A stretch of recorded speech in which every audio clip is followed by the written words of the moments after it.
Hello everyone, welcome to Minology, and today we are going to discuss about chapter number 3 of Mines Act 1952.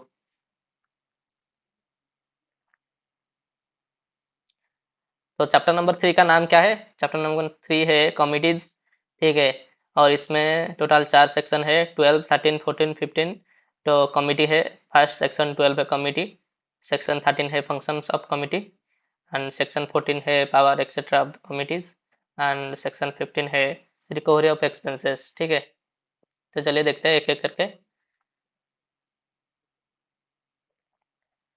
Section 12 committees, ठीक है। इसमें हम देखेंगे committees कैसे बनता है, कौन बनाता है और कितने आदमी होते हैं, कितने लोग होते हैं उसमें, उसी के बारे में देखेंगे, ठीक है। Point number 1, the central government shall with effect from such dates as that government may by notification in the official gazette specify in this behalf constitute for the purpose of this act a committee consisting of, ठीक है। तो central government बनाता है committee, लिखा गया है central government shall with effect from such dates that government में भी notification in the official gazette, ठीक है। जो हमारा जो जब वो नोटिफिकेशन ऑफिशियल गैजेट में निकलेगा तो उसके बाद सेंट्रल गवर्नमेंट, ठीक है, कॉन्स्टिट्यूट करेगा for the purpose of this act.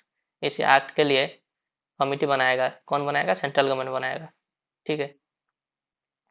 Point number 1 में देखते हैं a person in the service of government not being the chief inspector or an inspector appointed by central government to as chairman। तो ये committee का chairman कौन रहेगा? एक ऐसा पर्सन जो कि गवर्नमेंट में सर्विस कर रहा हो और चीफ इंस्पेक्टर या फिर इंस्पेक्टर नहीं होगा, ठीक है, वो चेयरमैन कहलाएगा। और बी में देखते हैं the chief inspector of mines, जो हमारा चीफ इंस्पेक्टर है वो खुद इस कमिटी का एक मेंबर रहेंगे, ठीक है। और सी पॉइंट में देखेंगे two person to represent the interest of miners appointed by the central government, ठीक है। मतलब ऐसा दो आदमी रहेंगे जो कि मतलब माइनर या फिर वर्कर्स के तरफ से रहेंगे, और उस वो दोनों को भी सेंट्रल गवर्नमेंट अपॉइंट करेगा, ठीक है। और क्या रहेगा डी में? Two person to represent the interest of owner, मतलब दो साइड रहेंगे, वर्कर के साइड में, माइनर के साइड में, दो पर्सन रहेंगे ओनर के साइड में, ये भी अपॉइंटेड बाय सेंट्रल गवर्नमेंट है, ठीक है। तो नेक्स्ट पॉइंट क्या है? Two qualified mining engineers not directly employed in the mining industry appointed by central government.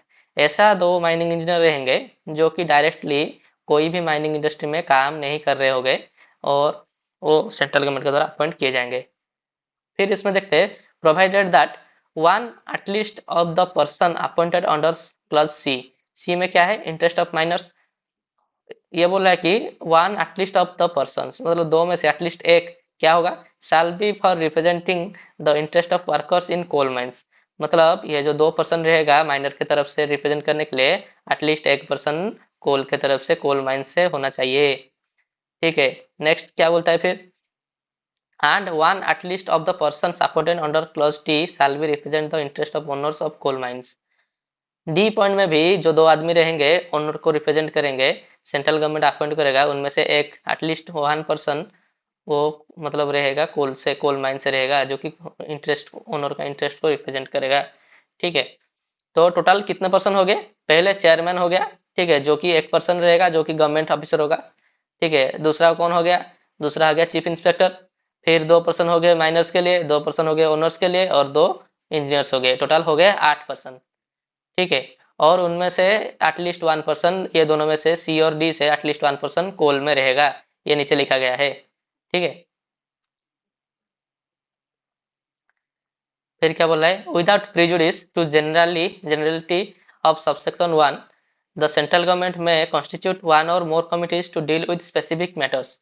अगर देखिए एक कमिटी बना दिया, ठीक है, कमिटी का बहुत सारा काम होता है, आगे हम जाके डिस्कस करेंगे क्या क्या काम है कमिटी का, ठीक है। अगर एक कमिटी एक काम में बिजी है, अगर दूसरा तीसरा कुछ ज़्यादा काम आ गया, तो ऐसा लिखा गया है कि central government one or more committees form कर सकता है, मतलब बना सकता है, ठीक है, कॉन्स्टिट्यूट कर सकता है with deals to deals with specific matters, कुछ स्पेसिफिक मैटर को डील करने के लिए बना सकता है, ठीक है।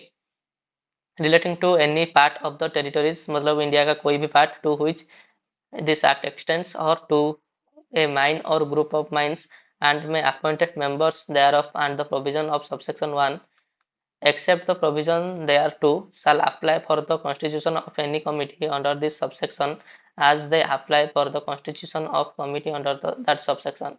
क्या बोल रहा है कि मतलब सबसेक्शन 1 में, ठीक है, वो पीछे जब पढ़े हम सबसेक्शन 1 में क्या था कि कमेटी का मेंबर कौन कौन रहेगा, चेयरमैन क्या रहेगा, जैसा भी रूल है, जो भी रूल है एटलीस्ट 1 रहेगा कोल का, ओनर के रिप्रेजेंटेटिव के लिए, या फिर माइनर का एटलीस्ट 1 कोल का रहेगा। ये सारा रूल, वो जो नया 1 और मोर कमेटी बनाएगा स्पेसिफिक मैटर को डील करने के लिए, वो सब सेम रहेगा इधर भी। ठीक है, वही बोल रहा है कि सबसेक्शन 1 में जो भी है वो सब सेम रहेगा। ठीक है, नेक्स्ट पॉइंट देखते हैं, 3 number point. To act or proceeding of a committee shall be invalid by reason only the existence of any vacancy among its members or any defect in the constitution thereof. ठीक है, ये क्या बोल रहा है, no act or proceeding of a committee shall be invalid, मतलब अगर committee में कोई वैकेंसी रह गया या फिर कॉन्स्टिट्यूशन करने में कोई डिफेक्ट रह गया, फिर भी, ठीक है, जो भी no act or proceeding of committee shall be invalid, मतलब जो एक्ट हो गया कि जो भी डिस्कस हो गया कमिटी का, जो भी बात हो गया, तो वो इनवैलिड नहीं कहलाएगा। ठीक है, अगर कोई भी वैकेंसी रहता है इनका मेंबर के अंदर, ऐसा लिखा गया है। शॉर्ट नोट्स देखेंगे, थोड़ा क्लियर हो जाएगा, फिर से रिवाइज हो जाएगा। Constituted by central government by notification in official gazette. ठीक है, कौन कमिटी कौन बनाएगा, सेंट्रल गवर्नमेंट बनाएगा। ठीक है, चीफ इंस्पेक्टर नहीं बनाएगा, सारे क्वेश्चन में कंफ्यूजन कर देगा चीफ इंस्पेक्टर बोल के। ठीक है, तो इसको थोड़ा याद रखिए। Consisting of a person in the service of government to act as chairman can not be CIM और RIM, मतलब चीफ इंस्पेक्टर और इंस्पेक्टर ऑफ माइंस। ठीक है, वो ये दोनों नहीं होगा, और वो गवर्नमेंट का सर्विस कर रहा होगा, एग्जैक्ट पर्सन चेयरमैन होगा, the chief inspector of mines. ठीक है, सेकंड में कौन आता है, chief inspector of mines and 2 person representing the interest of miners at least 1 for coal. ठीक है, उनमें से 2 पर्सन से एटलीस्ट एक कोल का होगा। ठीक है, नेक्स्ट पॉइंट भी सेम है, वो जो कि ओनर को रिप्रेजेंट करेगा, और एटलीस्ट 1 फ्रॉम कोल होगा। And 2 mining engineers not employed in any mining industry. अगर माइनिंग इंजीनियर्स एम्प्लॉय मतलब कमिटी में रहेंगे और कोई इंडस्ट्री में होंगे तो क्या होगा, अगर उसी इंडस्ट्री का कुछ दिक्कत आया, क्या कुछ केस आया, तो वो उनके सपोर्ट में बोलेंगे। इसीलिए ऐसा लिखा गया है कि कोई भी माइनिंग इंडस्ट्री में डायरेक्टली काम नहीं कर रहा होगा, या फिर माइंस में किधर भी काम नहीं कर रहा होगा, और माइनिंग इंजीनियर है, पढ़ा सकता है कॉलेज में, ऐसा हो सकता है। Central government can form 1 or more committees to deal with specific matters also. ठीक है, कौन बनाएगा, सेंट्रल गवर्नमेंट बनाएगा, 1 और मोर, एक से ज़्यादा कमिटी बना सकता है। If there is any vacancies in the committees then proceeding of the committee can not be held invalid. अगर कुछ वैकेंसीज रह जाता है कमिटी में, कोई आया नहीं है, कुछ भी होता है, तो क्या होता है, तो कमिटी का जो भी स्टेटमेंट है वो इनवैलिड नहीं कहलाएगा। ठीक है, इधर मैं एक बात बता देता हूँ, टोटल हमारा कितना पर्सन हुए कमेटी का, वो टोटल 8 पर्सन हुए। जब हम माइंस रूल पढ़ेंगे, माइंस रूल में एक वर्ड आएगा कमेटी का, सेक्रेटरी। सेक्रेटरी कौन होता है, जो मतलब चीफ इंस्पेक्टर उसको अपॉइंट करता है, इंस्पेक्टर को, कोई भी इंस्पेक्टर को, वो होता है कमेटी का सेक्रेटरी। वो क्या काम करता है, वो सब कब मतलब मीटिंग होगा, कब क्या होगा, उसका MOM बनाएगा, ऐसा वो सब काम करता है, डॉक्यूमेंट्री काम करता है। तो इसीलिए कंफ्यूजन नहीं होना है, और उसी टाइम में बोलना नहीं है कि कमेटी का मेंबर कितना है, 9 हो गया, सेक्रेटरी को मिला देना है और 8 के बदले 9 हो गया, ऐसा कभी नहीं होगा। कमेटी का 8 मेंबर है तो 8 मेंबर ही रहेगा। ठीक है, वो सेक्रेटरी रखा है उसका हेल्प करने के लिए, कमेटी का मेंबर को हेल्प करने के लिए रखा है। ठीक है, लेकिन वो कमेटी का मेंबर नहीं है। तो इसको क्लियर कीजिए, और ज़्यादा कन्फ्यूजन होने का जरूरत नहीं है।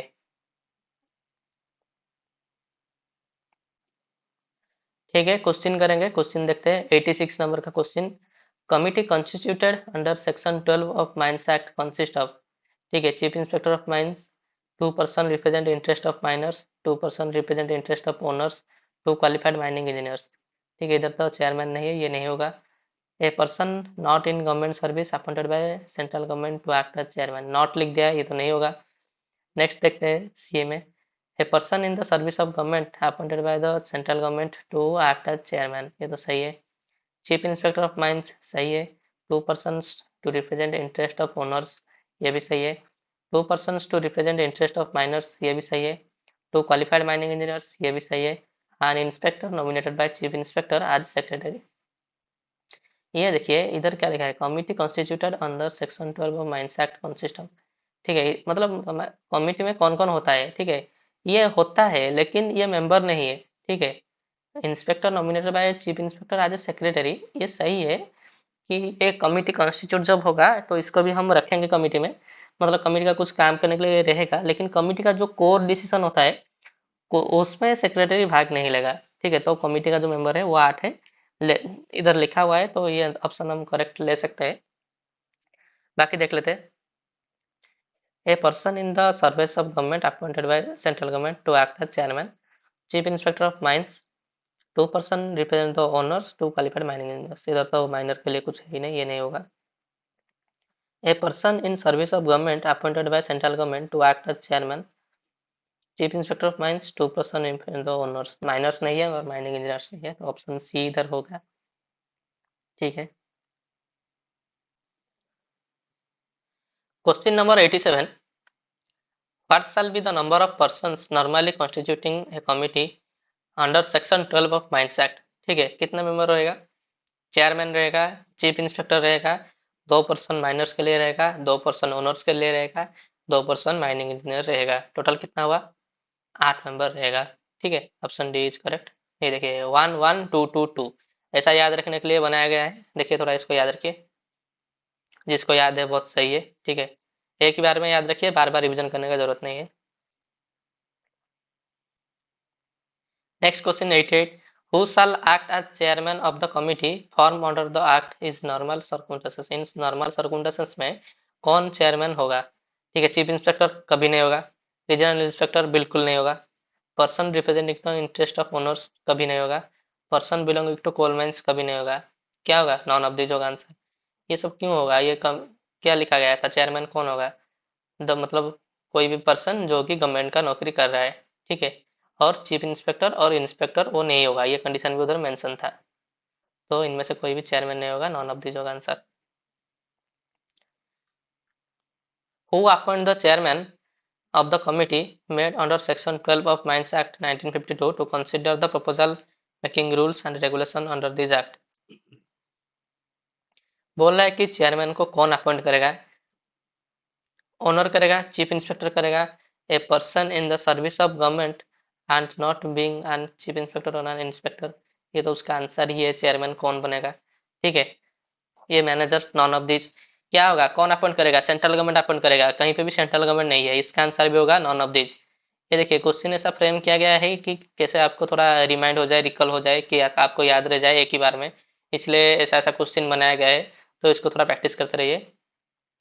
Question number 90, the committee under the mines act consist of different members including 2 person to represent the interest of minors, such persons are appointed by।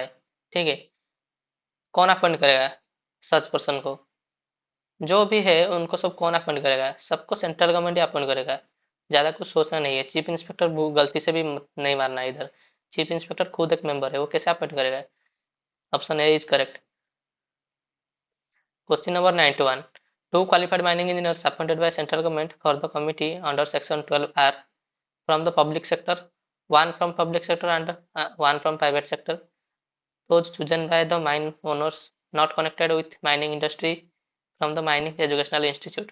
ठीक है, ये देखिए जो भी लिखा गया है, आपको अगर लग रहा है कि कोई और कोई ऑप्शन भी, 2 ऑप्शन 3 ऑप्शन ऐसा सही हो रहा है, जो एग्जैक्टली लिखा गया है एक्ट में उसको ही हम सही मानेंगे। ठीक है, डी ऑप्शन जो देखिए, not connected with mining industry, कोई भी माइनिंग इंडस्ट्री में वो काम नहीं कर रहा होगा, option D is correct.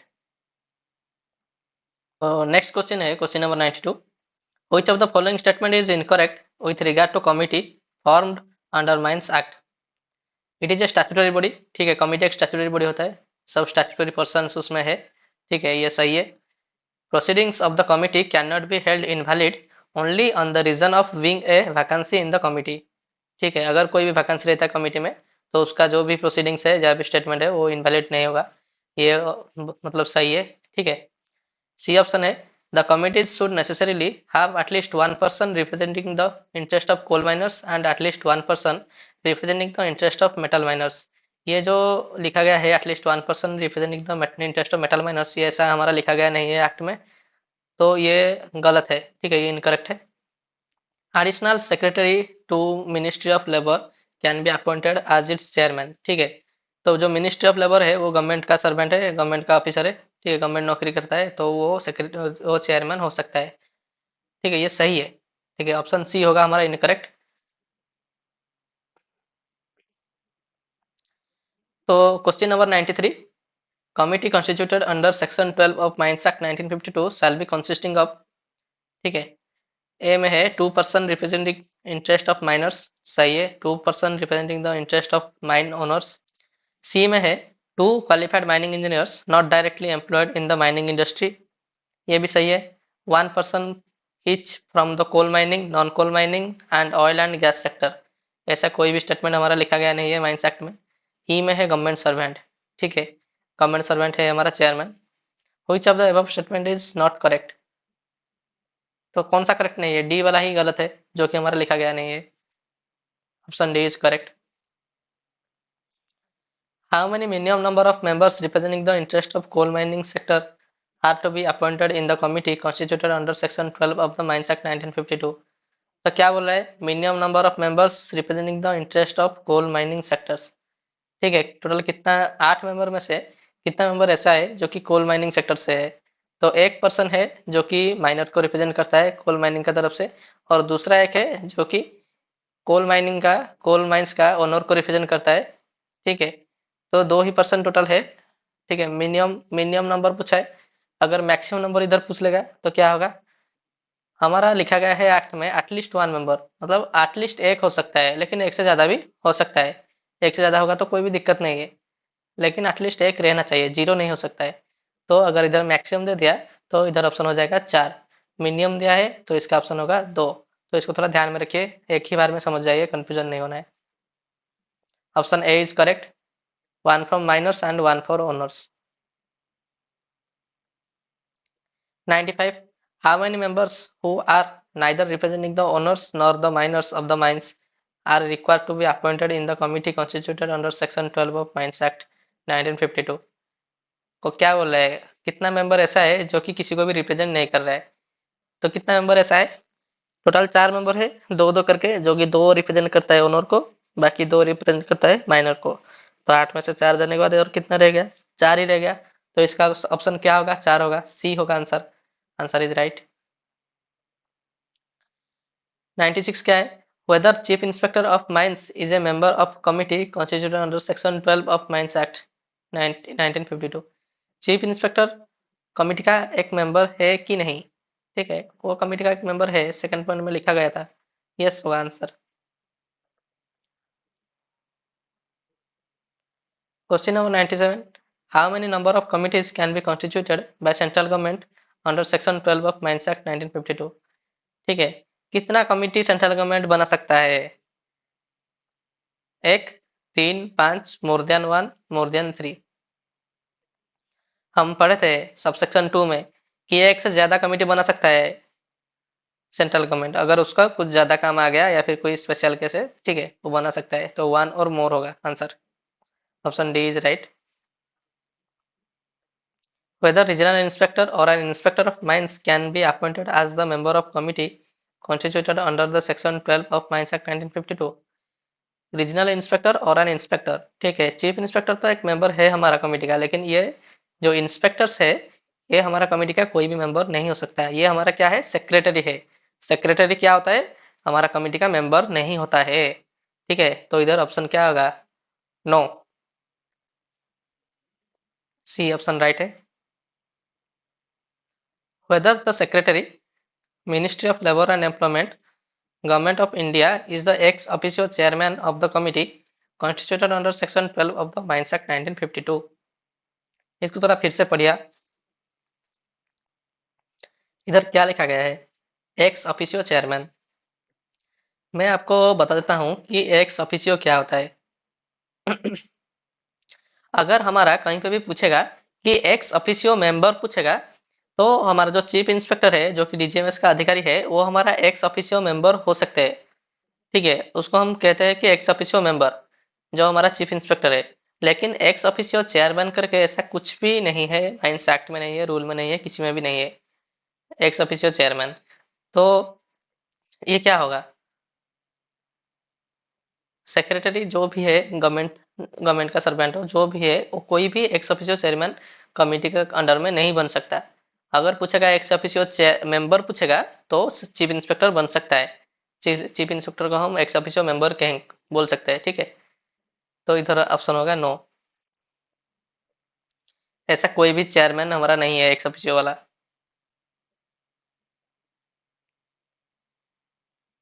In order to deal with other specific matters relating to any part of the territories or mines to which the act applies, the central government can, अगर कोई भी स्पेसिफिक मैटर होता है, ठीक है, deal करने के लिए स्पेसिफिक मैटर के साथ, तो central government can, central government क्या करेंगे, increase the number of members of the committee, ऐसा करेंगे क्या, नंबर को इंक्रीज कर देंगे, ऐसा कहीं पे भी लिखा गया नहीं है। Divide the already formed committee in groups to deal separately, ऐसा भी नहीं कर सकते, कमिटी में 8 मेंबर ही रहेंगे। Form additional committees of similar nature to deal separately, ठीक है, ये कर सकते हैं।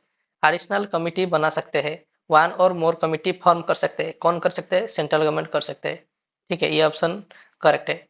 Increase the power of the committee and none of the above is applicable, ठीक है, option C is correct. 101 question number देखेंगे। The committee constituted under section 12 of mines act is invariably a significant body in relations to mine operations and workings. In this context, who is the ex officio chairman of the committee? फिर से वही बात पूछ रहा है कि ex officio chairman कौन है, कोई भी नहीं है। इनमें से कौन होगा एक्स ऑफिशियो चेयरमैन, कौन है, एक्स ऑफिशियो मेंबर आप बोलेंगे तो कोई हो सकता है, लेकिन एक्स ऑफिशियो चेयरमैन इनमें से कोई भी नहीं है, ऑप्शन होगा none of these. The chairman of the committee is a centrally appointed person, no one becomes the chairman of the committee ex officio, ठीक है, ये एक्स ऑफिशियो कोई भी नहीं है। द चेयरमैन जो भी है वो कमेटी का है, वो सेंट्रल अपॉइंटेड, सेंट्रल गवर्नमेंट द्वारा अपॉइंट किया जाता है, ठीक है, एक्स ऑफिशियो करके कोई भी चीज नहीं है इधर।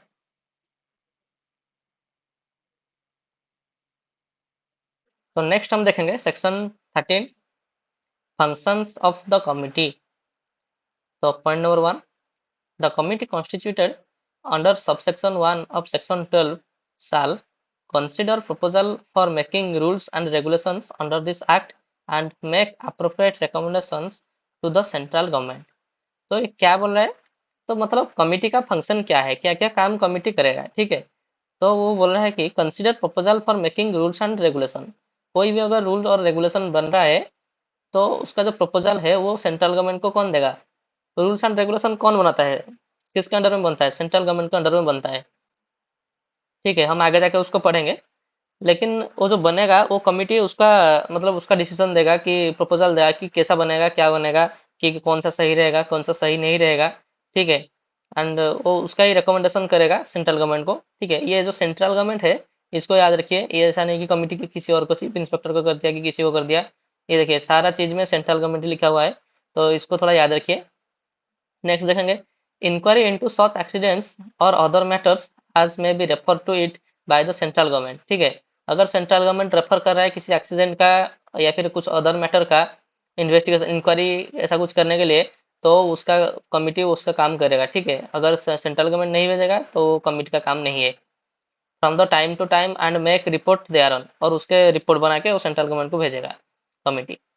Subject to the provision of subsection 2, hear and decide any appeals or objection against notices or orders under this act or the regulation, rules or bylaws thereunder as are required to be referred to it by this act or as may be prescribed, ठीक है। तो क्या बोल रहा है, ठीक है, hear and decide, अगर कुछ भी अपील है या फिर ऑब्जेक्शन है अगेंस्ट नोटिसेस और ऑर्डर्स, ठीक है, इसके अभी एक्ट के अंडर में, ठीक है, ऑर्डर भी दिया जाएगा या फिर नोटिस भी दिया जाएगा, एक्ट रूल रेगुलेशन बाइलॉज किसी भी अंडर में जो भी नोटिस और ऑर्डर दिया जाएगा उसमें अगर कुछ अपील है, मतलब कौन देगा नोटिस, कौन देगा, जैसे कि चीफ इंस्पेक्टर हो गया कि नोटिस दे दिया कि आपका माइंस अभी बंद होगा कुछ दिन के लिए, कुछ डेंजर है कुछ एरिया में, जैसे 22 ए लग गया, ठीक है, ऑर्डर दे दिया, ऑर्डर दे दिया कि आपका माइंस अभी कोई भी पर्सन मतलब आप उधर नहीं जाएगा, कोई भी पर्सन एम्प्लॉयड नहीं होगा, ऐसा ऑर्डर दे दिया। जो भी है अगर उसका कुछ ऑब्जेक्शन अपील आया, ठीक है, ऑब्जेक्शन किया उसका जो माइंस का ओनर है या फिर माइंस का मैनेजर है, जो भी ऑब्जेक्शन किया है अपील किया, तो वो सब रेफर होगा किसी को, कमिटी को रेफर होगा। अगर कुछ डिफिकल्टी जाता है तो कमिटी को रेफर होगा और उसका वो सोल्यूशन करेगा, ठीक है। Point number 2, the chief inspector shall not take part in the proceeding of the committee with respect to any appeal or objection against an order on or notice made or issued by him or act in relation to any matter pertaining to such appeal or objection as a member of the committee। क्या बोल रहा है, the chief inspector shall not take part in the proceeding of the committee. अगर chief inspector, ठीक है, वो committee का member है, तो अगर कमिटी कुछ ऐसा मतलब डिस्कस कर रहा है जिसमें कि चीफ इंस्पेक्टर मतलब उधर नहीं बैठेगा, ठीक है, वो डिस्कशन में नहीं रहेगा, मतलब इसीलिए रेड किया गया है कि चीफ इंस्पेक्टर उधर नहीं जाएगा, शैल नॉट टेक पार्ट, ठीक है, वो पार्ट नहीं लेगा। With respect to any appeal और ऑब्जेक्शन अगेंस्ट एन ऑर्डर और नोटिस मेड और इशूड बाय हिम। अगर वो खुद चीफ इंस्पेक्टर कुछ नोटिस दिया है या फिर कुछ ऑर्डर दिया है या फिर कोई अपील या ऑब्जेक्शन उसके खिलाफ में है, तो चीफ इंस्पेक्टर कमिटी में नहीं बैठेगा। और act in relation to any matter pertaining to such appeal और objection as a member of the committee. और वो मेंबर भी नहीं रहेगा। इसी जो चीज है अपील और ऑब्जेक्शन के अगेंस्ट में जब भी कमिटी कुछ भी डिसीजन ले रहा है तो वो मेंबर भी नहीं रहेगा, ठीक है। नेक्स्ट देखते हैं, शॉर्ट नोट से, consider proposal for making rules and regulation under this act and make appropriate recommendation to central government. ठीक है, रूल एंड रेगुलेशन जो भी है इस एक्ट के अंडर, उसका जो रिकमेंडेशन है वो सेंट्रल गवर्नमेंट को देगा। Inquire into such accidents or other matters as may be referred to it by the central government from time to time and make efforts there reports thereon। ठीक है, central government जो भी accident cases भेजेगा उसका inquiry करेगा और उसका report भेजेगा committee. Subject to the provision of subsection 2 hear and decide such appeals और ऑब्जेक्शन अगेंस्ट नोटिसेस और ऑर्डर्स अंडर दिस एक्ट और द रेगुलेशंस रूल्स और bylaws thereunder as are required to be referred to it by this act और आज में भी prescribe. क्या बोल रहे हैं, सबसेक्शन 2 में जो अभी बताया था वही सेम चीजें, जो भी है नोटिस और ऑर्डर के खिलाफ में जो भी ऑब्जेक्शन और अपील है, ठीक है, वो भी रेफर किया जाएगा कमिटी को। If proceeding is against the order of chief inspector then he shall not take part in the proceeding of the committee. अगर चीफ इंस्पेक्टर के ऑर्डर के खिलाफ है, कुछ भी हो रहा है, तो पार्ट नहीं लेगा कमिटी का, जो भी हो रहा है प्रोसीडिंग्स या फिर जो भी फाइनल हो रहा है उसमें पार्ट नहीं लेगा। Question number 102, which of the following is a function of the committee under the mines act. Consider proposal for making SOP and recommend central government. SOP बनाएगा क्या, ये तो काम नहीं है, गलत है। Inquiry into accident refer to it by chief inspector. ये देखिए चीफ इंस्पेक्टर लिखा गया है, ये भी नहीं होगा। चीफ इंस्पेक्टर ये सेंट्रल गवर्नमेंट होगा, मैं अभी बोला था कि चीफ इंस्पेक्टर अगर भेजेगा कि एक्सीडेंट का इंक्वायरी करने के लिए, कमिटी थोड़ी ना करेगा, सेंट्रल गवर्नमेंट भेजेगा तो करेगा। ये देखिए पॉइंट सी क्या है, hear and decide any appeal against laws made in mines act. क्या करेगा, इसको थोड़ा देखिए पीछे। Hear and decide such appeals और ऑब्जेक्शन अगेंस्ट द नोटिसेस और orders under this mines act. ठीक है, नोटिस और ऑर्डर जो भी दिया गया है उसके खिलाफ में अगर कुछ आएगा तब जाके वो उसके अगेंस्ट में कुछ मतलब देखेगा कि क्या हो रहा है क्या नहीं। अगर उस लॉज के खिलाफ में, जैसे कि ये बोल रहा है कि माइंस एक्ट के लॉज के खिलाफ में कुछ आ गया, ठीक है, लॉज तो अभी पार्लियामेंट से अप्रूव हुआ है, उसके खिलाफ से कुछ होगा तो वो कमिटी का हाथ में नहीं है। ठीक है, माइंस एक्ट का जो लॉज है वो अगर नोटिस और ऑर्डर होगा उसके हिसाब से वो हियर एंड डिसाइड कर सकता है, कुछ अपील आया कुछ ऑब्जेक्शन आया तो वो डिसाइड कर सकता है। ठीक है, तो ये भी नहीं होगा, तो क्या होगा, आंसर क्या होगा, who is the following function, क्या इनमें से कौन सा है, कोई भी नहीं है, नॉन ऑफ दिस होगा आंसर। ये देखिए लिख दिया है नीचे, the committee consider proposal for rules and regulation. ठीक है, ये एसओपी वगैरह नहीं, रूल्स और रेगुलेशन का करता है। फिर दिया है central government refers accident matters to it not chief inspector. ठीक है, चीफ इंस्पेक्टर नहीं देगा, सेंट्रल गवर्नमेंट देगा। Laws made in act are statutory and can not easily changed. It hears appeal against notices of CI issued under the act. ठीक है, तो इधर जो hear and decide any appeal against any notices और orders होगा। ठीक है, ये लॉज नहीं होगा, लॉज चेंज नहीं हो पाता है इतना easily. 103, which of the following is not under the purview of committee constituted under section 12 of Mines Act। Hear and decide appeals or objection against notices or orders made under the act। सही है। Consider the proposal for making rules and regulation। ये भी सही है। Inquire into such other matters under the Mines Act refer to it by CG central government. ये भी सही है। Inquiry into accidents refer to it by the chief inspector, ये गलत है, सेंट्रल गवर्नमेंट होगा। Inquiry into accidents refer to it by central government, ये सही है। तो इसका आंसर कौन सा, ये नहीं है, ठीक है, ये डी डी वाला ऑप्शन होगा, ऑप्शन डी।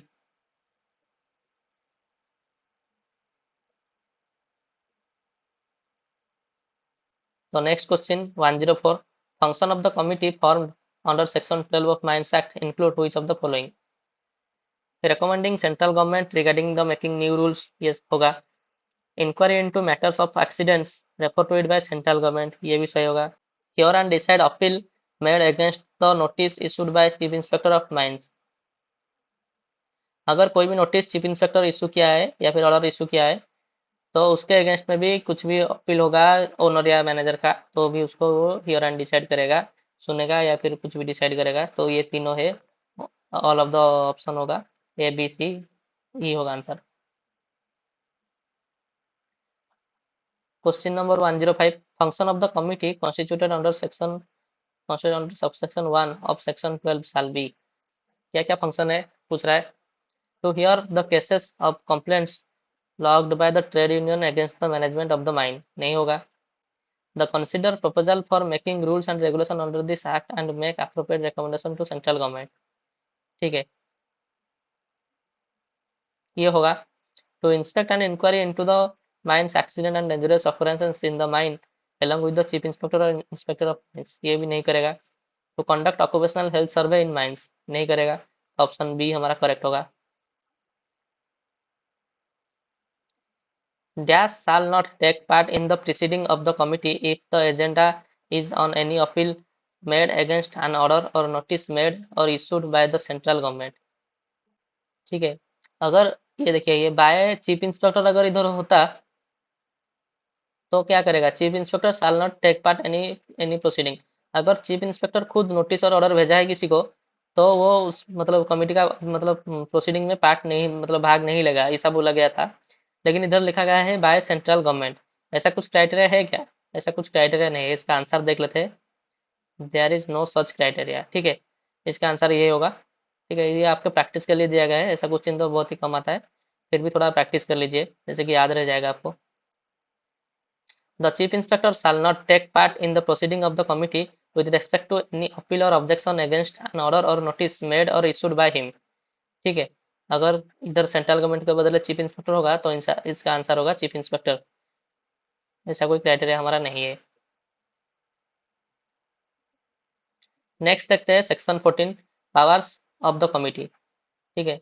ए कमिटी कॉन्स्टिट्यूटेड अंडर सेक्शन 12 में exercise such powers of an inspector under this act as it thinks necessary to expedite to exercise for the purpose of discharging its functions under this act, तो इसका मतलब क्या है, मतलब ये क्या बोल रहा है, such powers of an inspector, committee के पास इंस्पेक्टर का भी पावर रहेगा। कमिटी कंसिडर अंडर सेक्शन 12 में exercise such powers of an inspector under this act, मतलब इंस्पेक्टर का जो भी पावर है कमिटी के पास भी वो पावर रहेगा। आज it thinks necessary or expedient to exercise for the purpose of discharging its function under this act, अगर मतलब expedient मतलब क्या है, कन्वेनियंट, अगर उसको नेसेसरी लगता है या फिर कन्वेनियंट लगता है, मतलब सुविधाजनक लगता है, उसके हिसाब से वो उसका पावर को यूज करेगा, ठीक है, कोई भी function under this act. A committee constituted under section 12 shall for the purpose of discharge its functions have the same powers as are vested in a court under the Code of Civil Procedure 1908 when trying a suit in respect of the following matters, namely discovery and inspection, enforcing the attendance of the any person and examination him on oath, compelling the production of documents, such other matters as may be prescribed। तो क्या बोल रहा है इधर, committee के पास मतलब ऐसा power है जो कि कोर्ट के पास होता है, कोड ऑफ सिविल प्रोसीजर, ठीक है, और वो पावर को वो कहाँ पे यूज करेगा, डिस मतलब डिस्कवरी एंड इंस्पेक्शन, को इंस्पेक्शन करने गया है, ठीक है, या फिर मतलब बोलेगा कि ये एरिया मेरे को इंस्पेक्शन करना है, जैसे कोर्ट के पास जैसे पावर होता है उसको मना नहीं कर सकता है कोई, ठीक है। And enforcing the attendance of any person, जैसे कोर्ट में बोलता है कि आज तुम्हारा हाजिरी है कोर्ट में, तुमको आना है जैसे कैसे भी करके, जैसे मतलब फोर्स करता है, ऐसा ही मतलब वो भी कमिटी भी फोर्स कर सकता है कि नहीं, ये पर्सन हो, कोई भी हो, मैनेजर हो, जो भी हो, ओनर हो, कोई भी हो, वर्कर हो, तुमको आना ही है। और मतलब एग्जामिनिंग हम ऑन ओथ, मतलब जो जैसे आके शपथ पाठ करता है, ऐसा ही शपथ करके वो जो भी एग्जामिनिंग होगा उसका एग्जाम लिया जाएगा, जो भी क्वेश्चन पूछा जाएगा वो ऐसा ही पूरा शपथ लेके सच सच बोलेगा सब भी। ठीक है। Compelling the production of documents, ठीक है, कोई भी प्रोडक्शन मतलब डॉक्यूमेंट मतलब प्रोडक्शन करने के लिए या फिर बनाने के लिए या फिर देने के लिए कोई भी डॉक्यूमेंट अगर उसको चाहिए, अगर वो बोल दिया कि ये मंथ का मेरे को डाटा चाहिए, ये डाटा चाहिए, तो वो फोर्स भी कर सकता है कि ये बना के मेरे को दो, मेरे को चाहिए ही चाहिए। ठीक है। कंपेलिंग मतलब force. And such other matters as may be prescribed, ऐसा कुछ अदर मैटर होगा जो भी प्रेस्क्राइब किया होगा सेंट्रल गवर्नमेंट, उसी के बारे में बात कर रहा है। शॉर्ट नोट्स देखेंगे। may exercise such powers of an inspector under this act which is necessary to exercise its function। उसका जो फंक्शन है उसको एक्सरसाइज करने के लिए वो उसका मतलब इंस्पेक्टर का जो पावर है उसका भी सेम पावर है, वो भी उसको यूज कर सकता है। Committee shall have powers of a court under the code of civil procedure 1908 type of 1908 which may include। ये कमिटी के पास कौन सा पावर है कोर्ट का? Code of civil procedure 1908। ठीक है, इसको थोड़ा याद रखिए। किस काम के लिए? Discovery and inspection, enforcing the attendance, compelling the production of document and such other as may be prescribed. Question देखते हैं 107। When the committee during any inquiry wants to enforce attendance of any employed person and examine him on oath, it has the same power as vested in a court under। ठीक है, court में ऐसा जो power, ये जो power इधर लिखा गया है जो जो कर सकता है, कोर्ट के पास भी ऐसा पावर है। कौन सा पावर है वो पूछ रहा है? Code of civil procedure 1908, code of criminal procedure, code of mining procedure and Indian penal code, इनमें से कौन सा होगा? ठीक है, अभी तो पढ़े कोड ऑफ सिविल प्रोसीजर 1908। ठीक है। ये क्रिमिनल प्रोसीजर हम कहाँ पे पढ़े थे? याद करिए कहाँ पे पढ़े थे हम, किसके पास ये पावर है? आगे जाके देखेंगे। Option B is correct.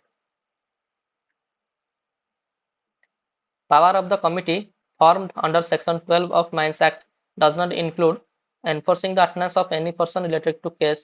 ठीक है। Compelling the production of documents, ये भी सही है। Revoking the orders of district administration and both A and B। ये डिस्ट्रिक्ट एडमिनिस्ट्रेशन से ऐसा कुछ लिखा नहीं गया है, तो इसका आंसर क्या होगा? क्या पूछा है इधर? Act does not include. ठीक है, कौन सा इंक्लूड नहीं है? तो ये सी वाला ही होगा। गलती से भी ये ए और बी नहीं मार देना, तो अच्छे से पढ़ना है। ये नॉट लिखा गया है, नो, नेवर, ऐसा कुछ लिखा गया है कि नहीं है? नहीं तो गलत हो जाएगा। 109। Which of the following is or are the powers of the committee formed under section 12 of Mines Act? क्या पावर है देखते हैं। To terminate the CI, chief inspector को टर्मिनेट कर देगा, ऐसा पावर है क्या कमिटी के पास? नहीं है, वो खुद कमिटी का एक मेंबर है chief inspector. Compelling the production of documents, ये है। Enforcing the attendance of owner of the mines, owner हो या मैनेजर हो, कोई भी हो, उसका अटेंडेंस के लिए फोर्स कर सकता है। तो क्या होगा? नॉट तो इधर नहीं लिखा गया है। बी और सी में से कौन सा होगा? ओनली बी एंड सी। ठीक है, ए वाला तो नहीं होगा, ई ऑप्शन करेक्ट होगा। ये देखिए, match the following with their powers, क्या होगा देखिए। कोड ऑफ सिविल प्रोसीजर किसका है? कमिटी का है या चीफ इंस्पेक्टर और इंस्पेक्टर का है? और कोड ऑफ क्रिमिनल प्रोसीजर 1973, ये किसका है? तो अभी तो हम पढ़े code of civil procedure committee का है, और पीछे हम पढ़े थे code of criminal procedure chief inspector और इंस्पेक्टर के पास होता है। ठीक है, तो कौन सा ऑप्शन होगा? 1221, ये option A is correct. Section 15 last वाला है, रिकवरी ऑफ एक्सपेंसेस।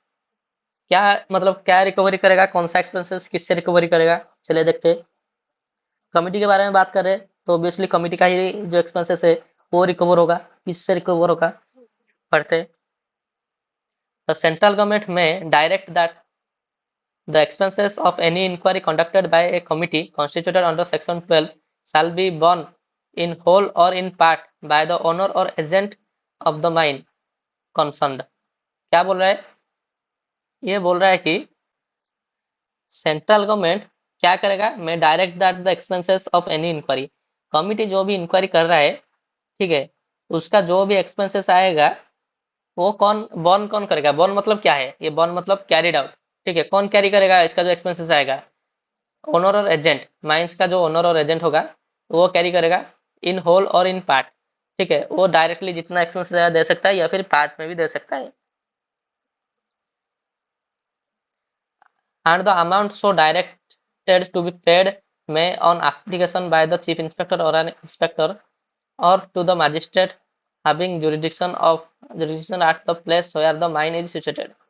ठीक है, और ये बोल रहा है क्या, कैसे ये मतलब जो भी पेड करेगा, कैसे करेगा, application by the chief inspector और अन इंस्पेक्टर। ठीक है, उसका एप्लीकेशन कौन देगा, ऑनर और एजेंट को, चीफ इंस्पेक्टर या फिर इंस्पेक्टर जो भी है वो उसका एप्लीकेशन देंगे। और एप्लीकेशन किसको दिया जाएगा, to a magistrate having jurisdiction at the place, जो भी डिस्ट्रिक्ट मजिस्ट्रेट होगा उसी प्लेस का जहाँ पे माइन सिचुएटेड है, या फिर जहाँ पे ओनर और एजेंट अभी रह रहा है। ठीक है, उसी एरिया का जो भी होगा डिस्ट्रिक्ट मजिस्ट्रेट, डिस्ट्रिक्ट कलेक्टर जो भी है, ठीक है, उसको नोटिस दिया जाएगा, ओनर और एजेंट को भी एप्लीकेशन दिया जाएगा। Be recovered by the distress and sale of any movable property within the limits of the magistrate jurisdiction belong to such owner और एजेंट। क्या बोल रहा है इधर, ये बोल रहा है कि रिकवर करेगा जो भी पैसा खर्चा हुआ है कमिटी का इंक्वायरी के लिए, वो अगर मतलब नहीं दे रहा है, ठीक है, वो आगे जाके पढ़ेंगे, नहीं दे रहा है तो उसको रिकवर किया जाएगा ओनर और एजेंट से। Distress and sale of any movable property, distress मतलब क्या है, मतलब फोर्सफुली डिफिकल्टीज के हिसाब से। ठीक है, मतलब कैसा भी, मतलब किसी को भी अगर खुशी से नहीं दे रहा है तो जबरदस्ती उसका कुछ मूवेबल प्रॉपर्टी है, ठीक है, जैसे कि मूवेबल प्रॉपर्टी मतलब क्या है, कोई भी चीज है उसके पास, ठीक है, उसको सेल करके वो उसका जो भी हमारा मतलब कमिटी का जो भी एक्सपेंसेस है उसको वो ले जाएगा। ठीक है, वो किसको, कौन ले जाएगा, डिस्ट्रिक्ट मजिस्ट्रेट। ठीक है, नीचे लिखा गया है उसका condition, provided that the owner और his agent has not paid the amount within 6 weeks from the date of receiving the notice from the central government और the chief inspector of mines. ये देखिए, chief inspector और inspector notice देगा या फिर application देगा या फिर सेंट्रल गवर्नमेंट डायरेक्ट नोटिस देगा। ठीक है, कि 6 सप्ताह के अंदर, 6 वीक के अंदर पैसा जो है ओनर एजेंट को बोलेगा कि दे दो, नहीं देगा तो एक कॉपी जो दिया होगा, किसको दिया होगा, डिस्ट्रिक्ट मजिस्ट्रेट को। डिस्ट्रिक्ट मजिस्ट्रेट क्या करेगा, जो भी मूवेबल प्रॉपर्टी है, ठीक है, उसको बेच देगा और उसका पैसा ले जाएगा। ठीक है, यही लिखा गया है, तो इसको थोड़ा याद रखिए, रिकवरी ऑफ एक्सपेंसेस उसका मतलब ही यही है। शॉर्ट नोट्स देखेंगे थोड़ा अच्छा लगेगा। The central government may direct to recover the expenses in whole or part of the inquiry by the owner or agent। ठीक है, सेंट्रल गवर्नमेंट रिकवर करेगा जो भी पैसा खर्चा हुआ है, पूरा पैसा या फिर कुछ पार्ट का पैसा खर्च मतलब रिकवर करेगा ओनर और एजेंट से। If not paid by the owner और agent within 6 weeks of receiving the notice of recovery by the central government or CIM, then such expenses may recovered by selling any movable property of OA with the following condition।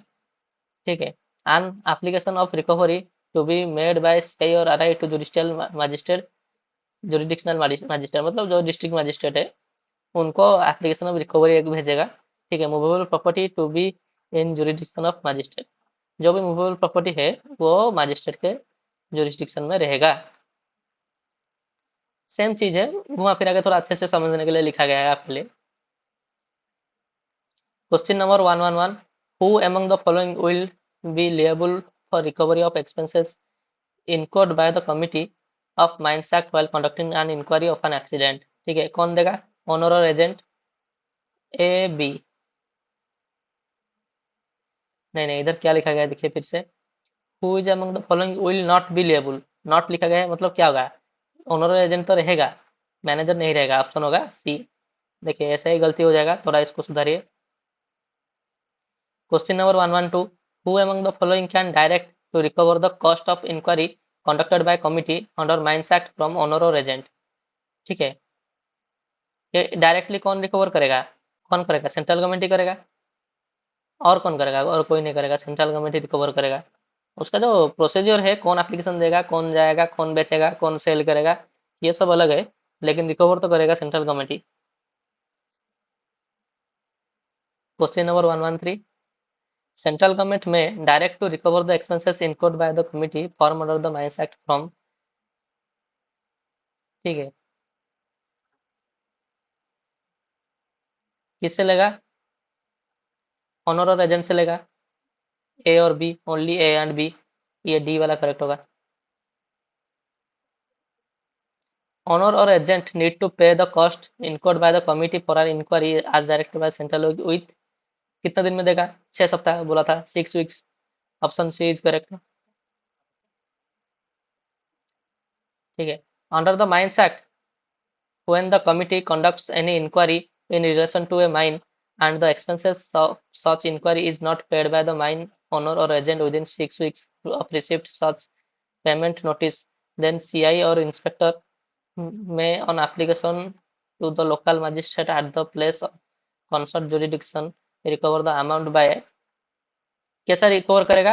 Distress and sale of any movable property belonging to owner agent और manager, ऐसा नहीं है, only owner और agent का होगा। Distress and sale of any movable property, ये movable लिखा गया है, ये दोनों तो नहीं होगा।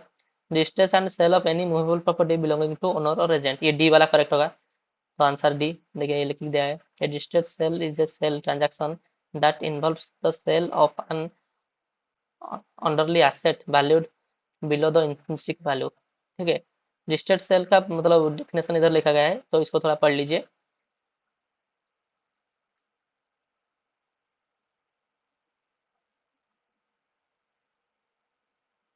ठीक है, ये कुछ मीनिंग्स है जो कि थोड़ा डिफिकल्ट था, उसको लिख दिया हूँ, आपको हेल्पफुल रहेगा ये सब। थोड़ा इसको देख लीजिए, या फिर बुक है तो साइड में थोड़ा थोड़ा नोट जैसा कर लीजिए। ठीक है, थैंक यू फॉर वॉचिंग। ठीक है, थोड़ा शेयर कीजिए, सब्सक्राइब कीजिए सबको, एंड थैंक यू ऑल। मिलते हैं नेक्स्ट वीडियो में।